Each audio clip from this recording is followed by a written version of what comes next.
Hi, and welcome to the Raw, Real, and Rebelicious podcast. My name is Michelle Rebel Coops, and as a personal branding coach, I guide and mentor high-achieving professionals and entrepreneurs to liberate themselves from the invisible shackles that keep them from expressing themselves authentically and unapologetically in work, life, and even love.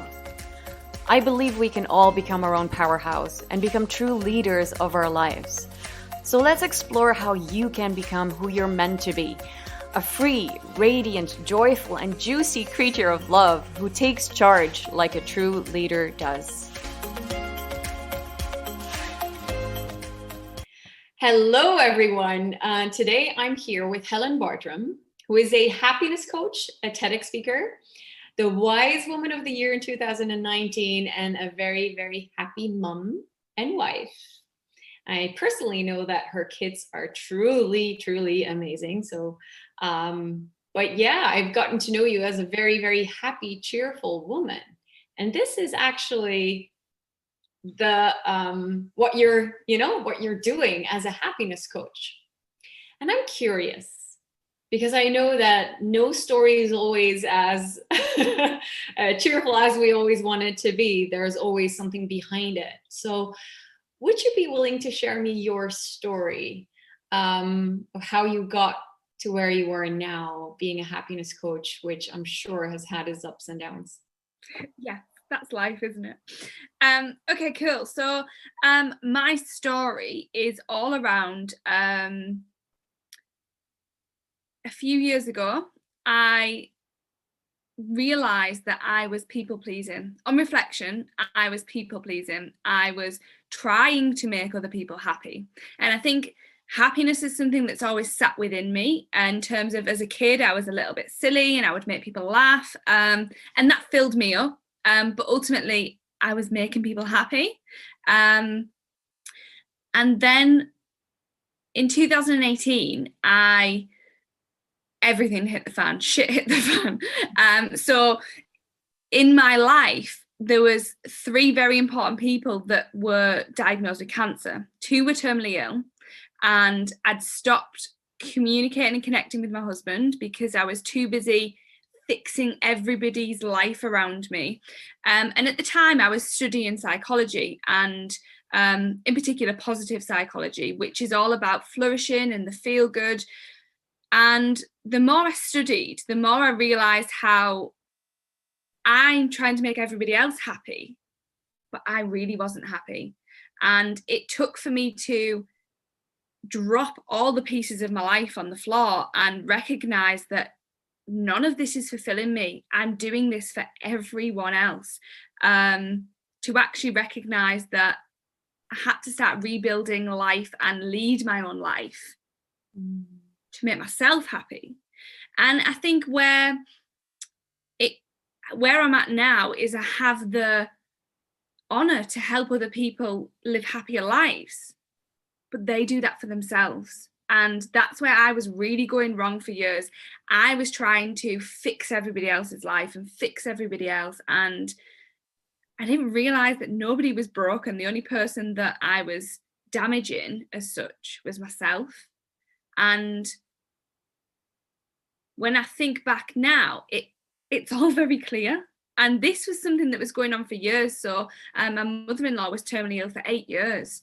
So it was one of them things where I just kind of pleased everybody else around me and didn't even listen to myself. I wasn't listening to what made me happy, and I was so out of tune with what made me happy.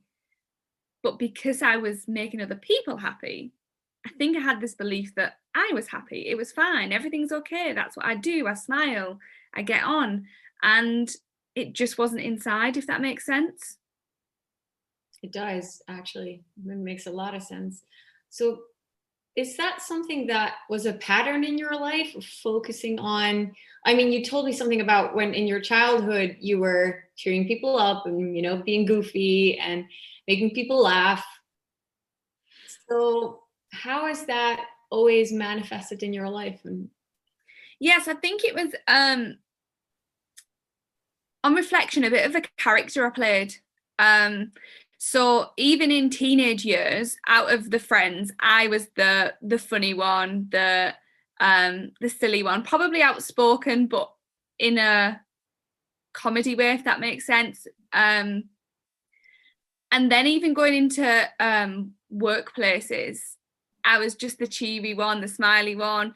And I remember people saying, "Oh, you're a little ray of sunshine." And these things all just added to the belief that that was my place. This was my place in the world, to just be the ray of sunshine. So when I was going through pain and trauma, I was unable to express that because that's not who I was. That's not the role I was playing. That's not my character, if that makes sense. So I would go to work, and inside I'd probably be really struggling with something, but I would be like, "Hi, morning, how's everybody?" And doing that kind of character part of me, and not honouring the other feelings that I had. And I think that's one thing I've massively learned, and one thing that I empower the clients that I work with to understand is that we have to honor all emotions. It's not just about happiness. It's about enjoying our experience here, but we can't do that when we're attributing our happiness to the wrong things. I love that you're saying that, because that also frames how you see this topic that you're so passionate about. I mean, you're a happiness coach, so but it doesn't mean that we always need to be positive and cheerful. No, and quite the opposite. And I think I surprise people when I say that, because I'm like, "Hi, I'm Helen, I'm a happiness coach," but it's not all about happiness. The happiness coach comes in because I want people to flourish and experience a higher ratio of those feel-good emotions to the ones that are a bit more uncomfortable.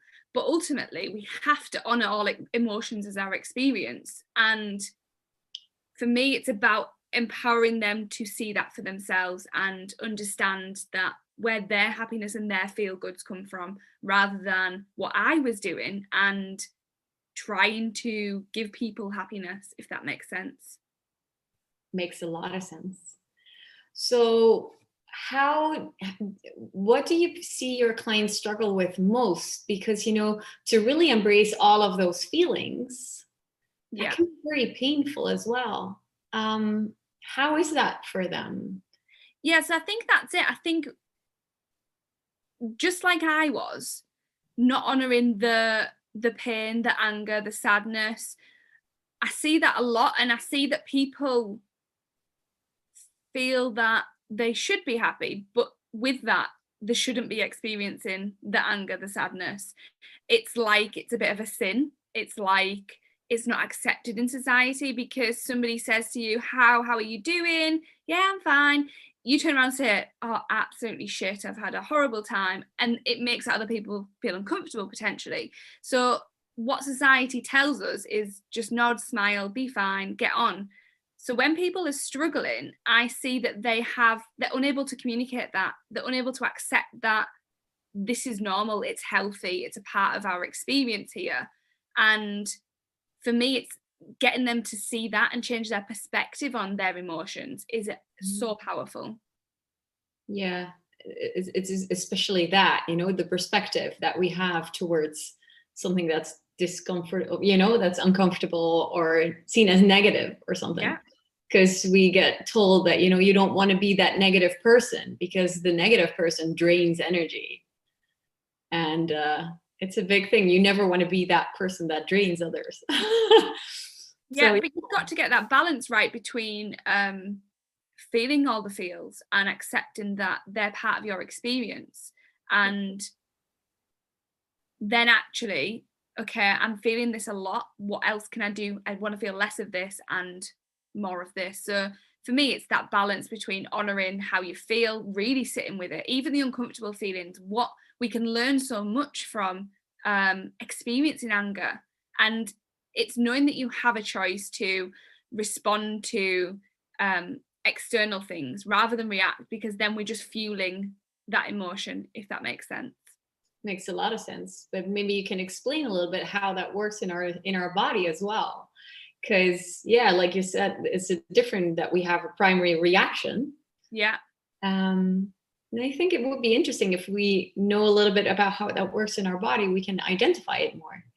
Yeah, of course. And I think understanding that everybody's experience to each emotion is very differently. So I imagine all emotions on a spectrum, and quite often we are not even attuned to our body and understand what emotions we're feeling. So I always get people to regularly check in with themselves and how they feel, because quite often we only become aware of emotions when they're at one end of the spectrum or the other. So when we're in rage, anger, or real sadness, or the other, excitement, euphoria, sometimes we're in happiness and joy and a little bit unsettlement, and we're not even necessarily aware of it.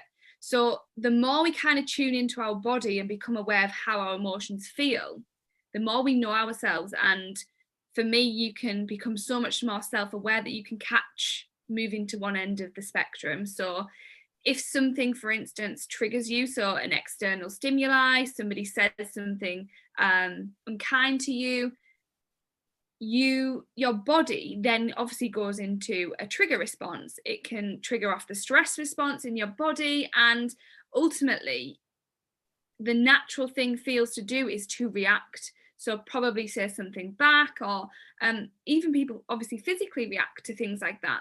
But actually, the more we become self-aware of how the emotions feel within our body, the more we can take that millisecond to take a deep breath and choose how you want to respond to it. Choose to not necessarily respond from the place of emotion, but respond from a place deep within. Mm-hmm. Yeah, so what you're saying is actually that the emotions that we experience have a sensation in our body. Yeah. Right? So is that the same for everyone? Are there certain sensations that we can recognize, or is it different? I think it's personal. I think I believe that we will all describe things differently, and it's impossible to know how excitement feels in your body. Is it the same as how it feels in my body? We often hear people talking about butterflies in your tummy and things like that, and you can relate to it because actually that sensation feels similar to me. But ultimately, it's about being self-aware. It's about tuning into how you feel, and the more presently and mindfully we live, the more self-aware we become. For me, that's where you really understand. If I'm in the middle of a birthday party and I'm really enjoying life, I take a split second to just be in my body and think about how this feels right now. I recognize that, and then later on, I'm going to recognize it again and again, if that makes sense. Makes a lot of sense. I really love that. It's about tuning in consciously, just taking a step back, and then, asking yourself, what am I experiencing right now? How am I feeling? Yeah. So it's basically teaching yourself what the different sensations, what they mean. And and I think where I was going wrong in life previously was that I was concentrating on other people's feelings more than my own. I wasn't even aware of how I was feeling. I would be drained at the end of the day, and I would be going to bed and feeling like I had nothing else. And even when it came to my children and my husband, I was literally running on empty and giving. And all I was concentrating on, are my kids happy? Is my husband happy? Is everyone around me happy? And actually, right now, it's about tuning into, how do I feel? And am I in the right place? Am I doing the right things? Because ultimately, you will tell from the uncomfortableness or comfortableness within your body whether you are doing the right things or on the right path as such. So for me, I constantly checking in. So whether I'm brushing my teeth or washing up, just taking a moment to be like, hey, how you doing, Helen? Because we're constantly going to other people, hey, how are you? But actually, why not actually ask ourselves, how am I really doing? Am I just smiling because I've got to get through today and I'm about to lose my shit? Or am I actually really loving where I'm at right now? This is really powerful. It's so simple, just asking yourself that question, just doing that check-in, but it's really powerful in becoming more self-aware and less reactive, more responsive indeed. So, as you know, I speak a lot about leadership and leading your life. And I've also heard you mention the word lead your life. So how does this relate to, being a leader in our lives, and personal leadership? How does this relate? So for me, I think the obvious thing is that when I was very unaware of myself in terms of emotions and how I felt, I was running myself into the ground. And when I talk about leadership, I think about my family, and I think about me leading my children to enjoying this experience here on earth. And what they obviously saw was that I was just go, go, go, go, go, go. And as children, obviously that builds our view of the world, and they thought that life was busy and we just went from here, there, everywhere. And actually now I can lead from a really powerful place in terms of acceptance and in terms of enjoying life. And one of the things that I do with my children is a gratitude practice, because for me, when we can lead from that place of being grateful, it helps us to accept even the toughest of times. And showing up and leading from the heart and leading with acceptance of everything, like life, myself, the people around me, it's just so powerful. And actually it's genuinely changed my life and how it looks. And it seems that more people are becoming aware of this. I don't know how you're experiencing this, but I feel like there's more people waking up to the fact that we're more than just the ones who need to push and work and show up confidently. And it's a very one-sided. And of course, I love confidence, don't get me wrong. But more people are becoming more aware of the fact that, hey, we also have the depth, we have the vulnerability, and sometimes we don't just want to carry the whole world on our shoulders. So it's like there's a different kind of leadership that we're merging into almost together, because more people are becoming aware of the fact that, hey, we don't have to always be that happy person or fake it. We can actually allow all of our humanity to, our humanness, actually, that's a better word, to be here. So how do you see that? I mean, what is it that you see in society in general? Like, do you really see that there is a difference, or is there still a lot of work to do here? I see a difference, and it genuinely excites me because I think people are getting it. People are open to showing their humanness. And I think if one thing we can take from 2020 and the pandemic is there's been so many wonderful lessons about people slowing down, people cherishing connection, whether that's within their own home or external. And I think becoming aware that it doesn't always have to be 110 miles an hour, that actually sometimes there's so much power in resting and recharging.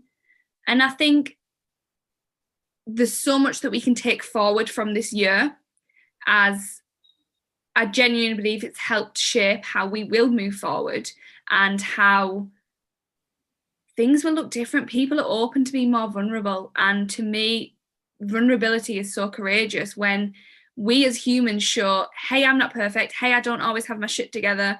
The vulnerability that lies within showing the emotion and not just smiling and faking it, like you say, is so powerful, because I can then relate to you. I relate that, hey, I'm losing my shit over here as well. And I think it's one thing in motherhood, especially, I find that there's so many people that just want to appear to have the shit together, but underneath they just feel in so much pain, when actually you stand up and you say, I'm struggling, I've had no sleep, I feel like my child isn't listening to me. Yeah, me too. And you instantly have that connection, and allowing yourself to be vulnerable is so empowering, not for yourself only, but for everybody around you. Absolutely. This is something that I call being raw and real, and, just opening up to that part of yourself as well, because people can relate. It's how we can connect.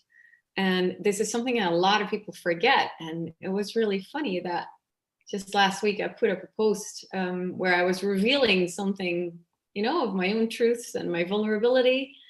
And I always feel, I don't know how you experience this,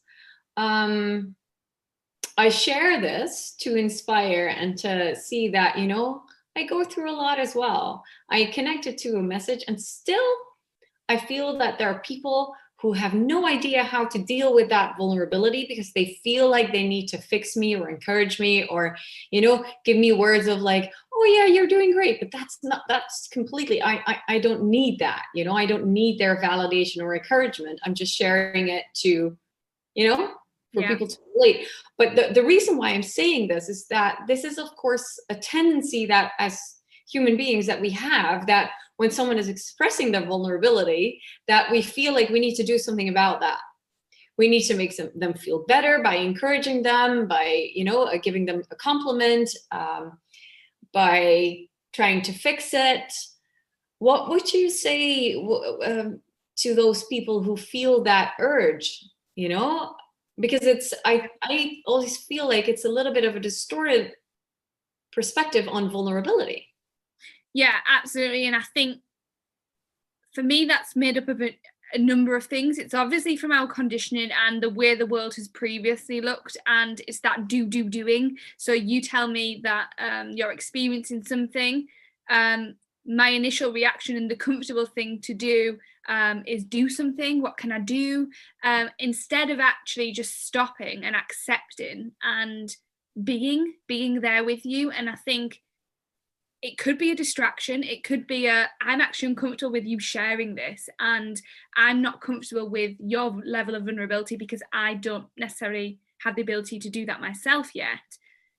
So instead, I'm going to distract and I'm going to try fix. And I think from somebody who's been at a place where I would fix people, it's so powerful to just be. It's so powerful to just accept and be like, wow, that is so powerful that you not only recognize that, but you're courageous enough to share that. And for me, it brings about the question of looking into me rather than trying to fix you, and recognizing that, what is it about that makes me want to act? Is it that I've got work inside that needs doing? Is it that I can relate and it's easier for me to fix?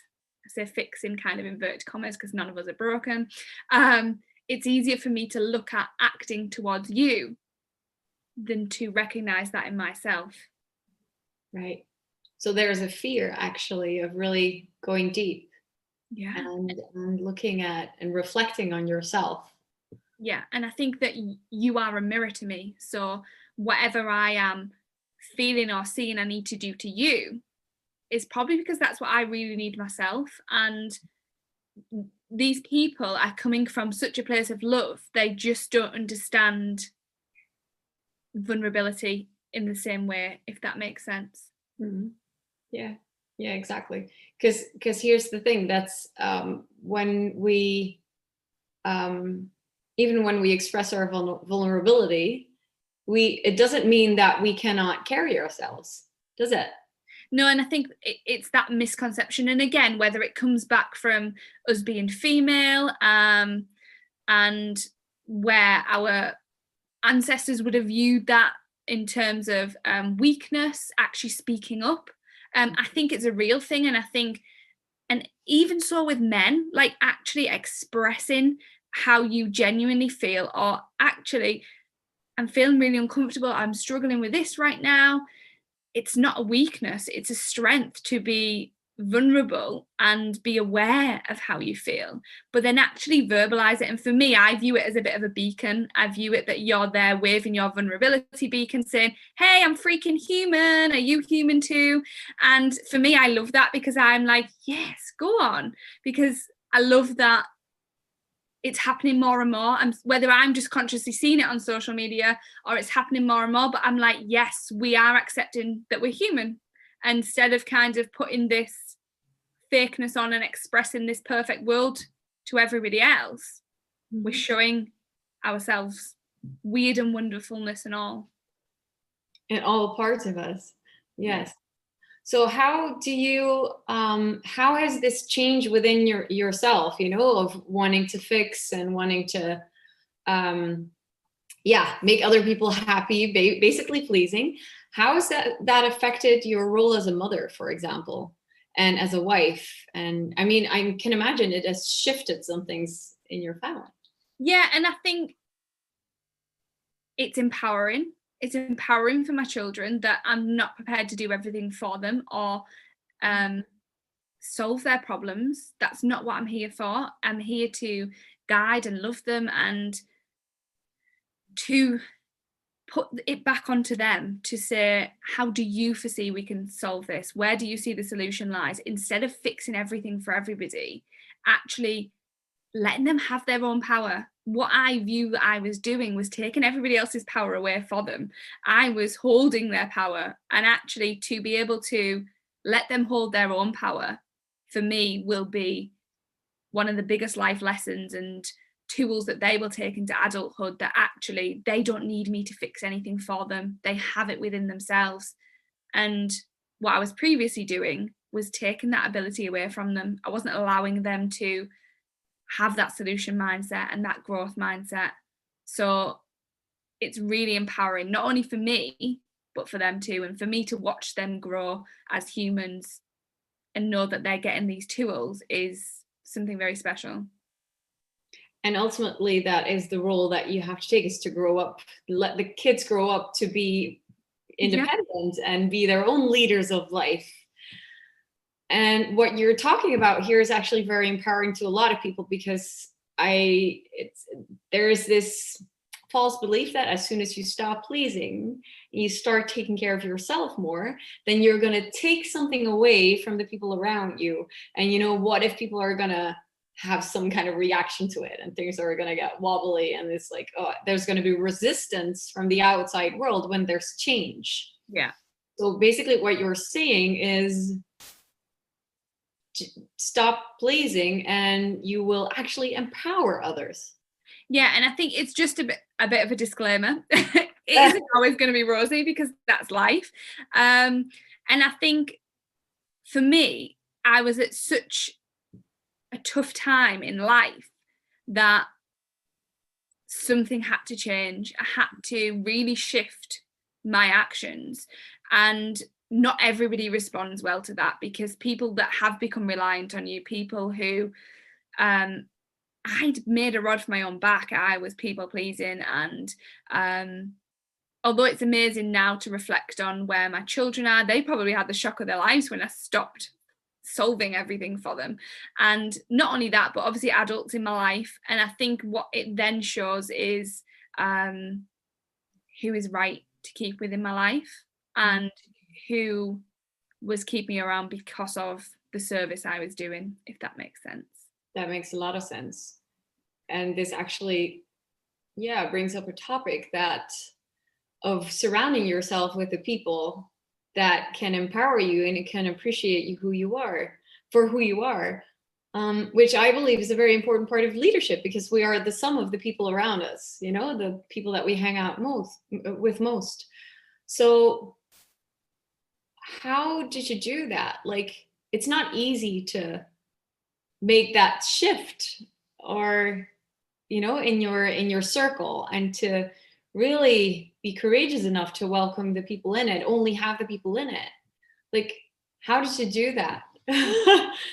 Well, was that a natural process, or did you like a total combination? So I think because of the struggles, the external stuff that was going on in my life, I had no other option but to be disciplined, because there was so much trauma around people being ill, and having to deal with that. And while still parenting, while still having my children, they were going through loss and grief as well. I had to be so disciplined about what I was letting impact on my emotions. And you're right, it's such a powerful thing to be connected to the right people and spend time with the people that lift you up. And I potentially went from one extreme to the other, and on reflection, it probably wasn't the best way to handle it, but I handled it in the best way I could at the time. And I literally would have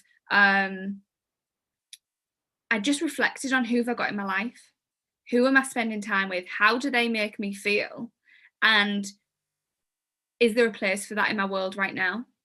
And in doing that, it highlighted so much to me.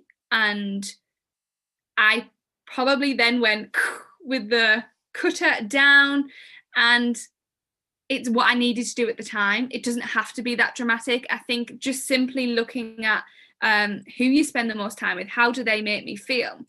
But ultimately, when I made room in my world by not spending time and not putting energy into the relationships that were really draining and tough for me, I noticed that I was then really connecting with people that added so much value and so much empowerment and more of the things that I wanted in my world. So it is that thing of when you make room for something, it's going to come. But I guess it's not going to be easy, but it's definitely going to be worth it. Yeah, definitely.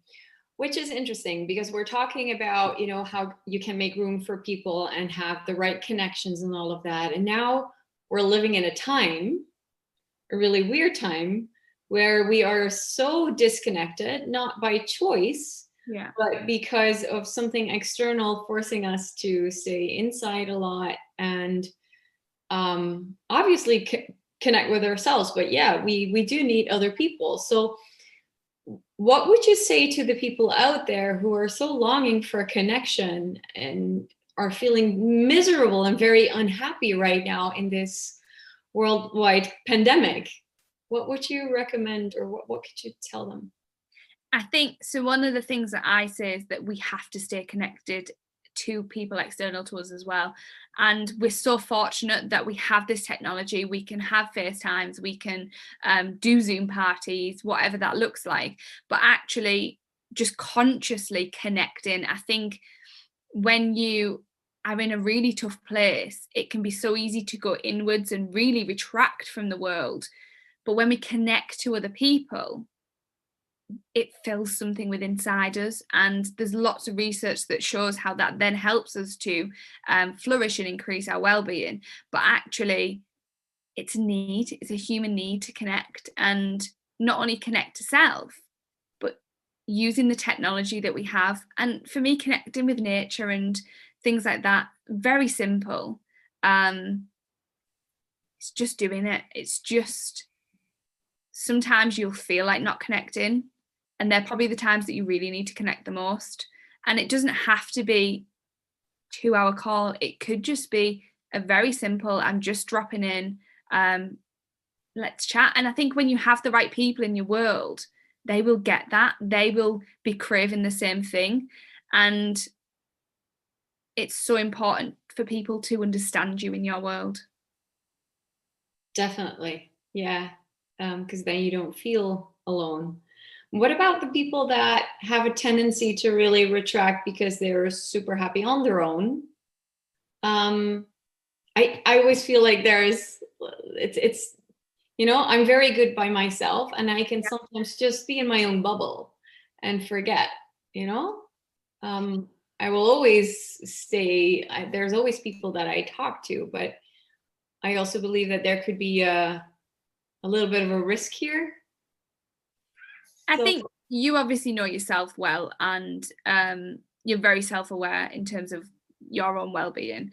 But I think you're right. Some people really just love their own company, and that's okay, because ultimately it's about experiencing your experience and what's filling you up. However, two things that are vital for me in terms of your well-being and flourishing your experience here are connection and contribution. So when we contribute into other people's lives, that just fills us up in a totally different way. So, and I think it's sometimes a forced thing. I think sometimes you have to schedule it in. You have to, I really don't feel like connecting and contributing, but actually the benefits that will come with that. So I would urge people that are feeling really comfortable and happy is try it. So take a bit of a score. How do I feel right now? I'm quite content. 0 to 10, I'm a 6. Connect or contribute to somebody else. If you know someone's going through a tough time, have a coffee with them, be present, and then take your score again afterwards. And actually to visually see that, okay, I moved from a 5 to a 7. I felt like I was content, which I was, but this really increased how I felt. Next time when you are off in your own little world, it's just a little reminder that hold on, not only can I contribute to somebody else and help connect with them right now, but I know this is going to help me too. Exactly. Yeah. Because, it can feel very safe in your own little bubble. Yeah. And that can become the safety zone, the comfort zone. But it's not always where we really expand and really fill our cups, like you said. Yeah. Yeah. Super powerful. Thanks for sharing that. So, if there would be one message, I mean, especially related to happiness and really, nourishing yourself to be happy within yourself and being that leader in life. If there would be one message for this world, what would it be? Just be grateful. I think gratitude for me is like the leader of all other positive emotions and experiences. When we come from a place of gratitude, no matter what's going on in the world, we can always experience something to be grateful for and see something to be grateful for, which then can actually physically rewire our brain, but then it's opening us up to seeing and feeling other positive emotions. So I think regardless of where you are in terms of your journey, in terms of how you're feeling, gratitude for me is the most powerful tool to experience more of it. Being grateful, making a gratitude list. Would you do that in the mornings or the evenings? Again, so with any kind of practice, I always say that it's a personal thing. Right. Yeah. And I think morning is amazing, wake up, start the day right. But then also to sit at the end of the day and think about, okay, what am I grateful for today? I always tell people to anchor gratitude to their toothbrush. So we brush our teeth twice a day. So every time you pick your toothbrush up while you're brushing your teeth, 3 minutes, what am I grateful for? And I think it becomes a habit, just like brushing your teeth.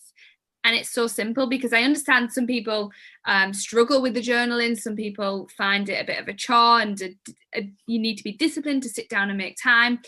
But we all brush our teeth. So every time you pick your toothbrush up, ask yourself, what do I feel grateful for right now? I love that. It's so specific. It's so hands-on. Yeah. We can immediately implement that, and our toothbrush becomes our gratitude tool. Yeah. I'm so grateful for healthy teeth. Yeah. But I think also, so I do it with my children as well. So when they're brushing their teeth, it's just a little prompt. And I think that that's something that we just anchor in that action to the toothbrush, so that as they go through life, I imagine that subconsciously, well, I just do it now anyway. And I think it's just creating that habit without it feeling like a chore. What else would be happiness habits? Happiness habits, positive affirmations, how we talk to ourselves, loving ourselves. So thinking about, consciously taking time to think about, what do I like about myself? Because we're so self-critical. For me, daily wins. So what have I achieved today? Because some days that will literally just be, I've dragged my ass out of bed when I didn't feel like it, for some people. Other days you might have took on the world. And actually recognizing and taking time to think about, what are my daily wins? What have I achieved today? Because there's always something, again, just like gratitude, no matter what's going on, it's about scaling back to simplicity. Today I got up and I made my bed, and that was an achievement. I then made a coffee, I enjoyed it, I meditated, again, more achievements. Because for me, as a society, we're always looking at what we're achieving, what our goals are, and sometimes we forget about the achievements we naturally do, and to really get a kind of growth mindset, to look at our ability and our achievements daily, weekly, instead of where do I want to be all the time. There has to be that balance. Yes, so it's more about now. Yeah, experience happiness now. And I think so many people are waiting till I've met that goal, I've got that car, then I'll be happy, then I'll do this. When actually today you can be happy. Even on your crappiest days, you can have glimmers of happiness, and some of them feel good emotions. Brilliant. This is really brilliant, because that's it. It's a today. Yeah, now. Today. What you waiting for? Yeah, exactly. Beautiful. So where can people find you, follow you, or listen to you? Tell me all about it. Okay, so you can find me at helenbartram.com, and on there will be all my social links and more about me. Fabulous. Yeah. And that's also where we can find your podcast, because you have your own podcast. Yes. I've got my podcast, which is all around happiness, and it's called That Friday Feeling. So I don't know if the phrase is relevant where you are, but for us, it's that Friday feeling, that buzz, that excitement of the weekend coming, and it's about, you can have that Friday feeling today, and it's just about some really simple things that can help you get that Friday feeling. I love that, because having that Friday feeling like every fucking moment of our lives, that's going to help us to show up so more authentically and, you know, shining. Yeah, because and it's about being here right now, here today, being that leader, coming from that authentic place, but actually knowing that all we have is right here, so why wait? Yeah. Fabulous. Thank you so much, Helen, for being here. It's been a pleasure to be here. I'm honored. Fabulous. Thank you so much for listening. I really hope you enjoyed this episode. If you're hungry for more, please check out my Brand Rebel app in the App Store or the Play Store. Just simply type in Be a Brand Rebel and you will find it instantly. It's free and it's fun. For now, have a magical day. Stay raw, stay real, and stay rebelicious.